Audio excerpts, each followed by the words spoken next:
So we're gonna have New Orleans flavored crackers. Yes, sir. Yes, ma'am. And we making these crackers, just getting everything. I gotta figure out these steps, go through these steps. Cause I never made crack. I never made this recipe ever. I never made this type of thing in my life.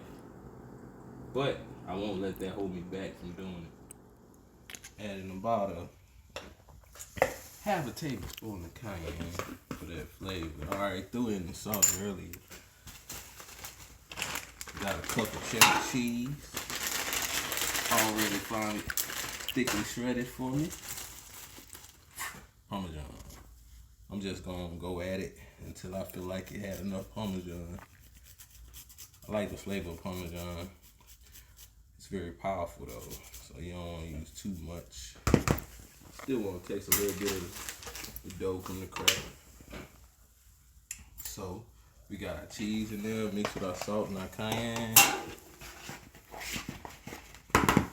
Got some cold butter, unsalted butter that I cut in chunks. Cause you gotta kind of like mix it in and kind of make it like a. From what I read, it's gonna be like start off kind of like pie dough. It's gonna kind of look like that, so it's gonna be clumpy. They don't use too much water. Use a pastry cutter, or you could just do like me and just get down a bit and put your hands in there.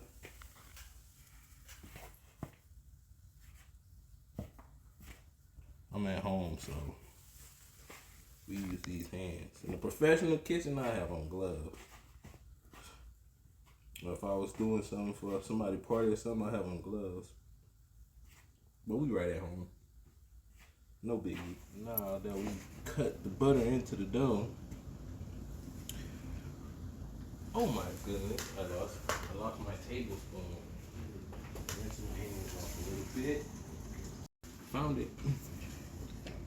So the recipe tells me to kind of like add it in slowly. So I'm trusting the recipe.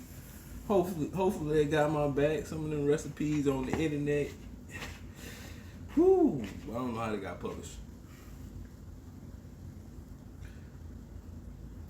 But when you know a little bit in the game, you kind of fan through the stuff that's bad, that would harm the recipe, and just take all the good parts.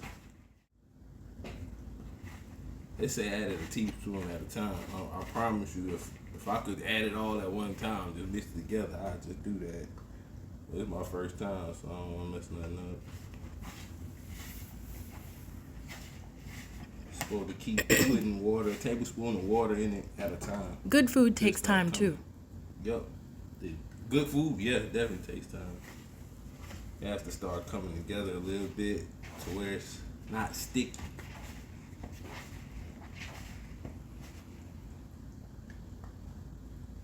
Yeah, that's more about straight mental health. It's just about cooking. Mental health is about, or cooking is good for mental health. You don't think? Yeah, it's good for mental health. It definitely is. It brings people together. It definitely brings people together. It's like over a good pot of food. Who's waging war? Nobody. Everybody trying to grab a plate to see who's gonna get the scoop. So it just play. I feel like I just like play with Play-Doh or something. I have to play with your food. It's like Play-Doh. Kids, I like this type of thing for sure. How did the world expect there to be nice, magnificent chefs with good quality food if they didn't play with their food? That would be a hard foot. You gotta tinker around and play with it to actually figure it out. And don't play with your food, is what they tell you. Hey, I'm playing with my food, and it come out great. Ain't nobody saying that no more. Not in our generation, not in our household. We play with our food, we discover. We put kids in the kitchen and tell them, hey, the world is yours. Yep. Safely. Yeah, with a little adult supervision. We just ain't throwing them out there. So what I did over here, gave it a flour surface so it don't stick to the dough on the flour surface. Got a handy dandy roller. This comes in handy. I wouldn't be able to do this without this roller. Well, if I play with it, I probably could, but it's easier with the roller than to try to pat it down with your hands.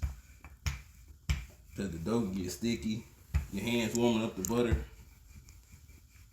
You want to kind of keep the butter. Scared of the heat, stay out of the kitchen. You scared of a little mess, stay out of the kitchen. But if you're ready to get down and dirty, I'm just excited, y'all. I never done this. Once I say it again, I never done this. And I get excited when I try new recipes and new things. I got to the point where I can go out and buy something like this, but why buy it if I got talent to make it? Like, if you got the know-how and the do-how, and you know how to get it done, why not do it yourself? You got a little time. Especially for the parents. So I started cooking with my mom. Like, she always had me in the kitchen for Thanksgiving. When she was learning like culinary stuff, she kind of like brought me in the kitchen and showed me her book, showed me how to do pancakes from scratch, like those little things. And eventually, I got older. I just had a love for it when I got older. I'm being resourceful and use my cutting board. Little cheesies is in it. And butters. Cheesies and butters.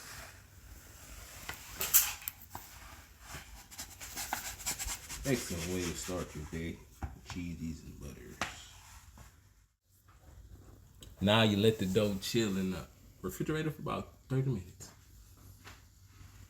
What? Now we gotta put SpongeBob 30 minutes later on.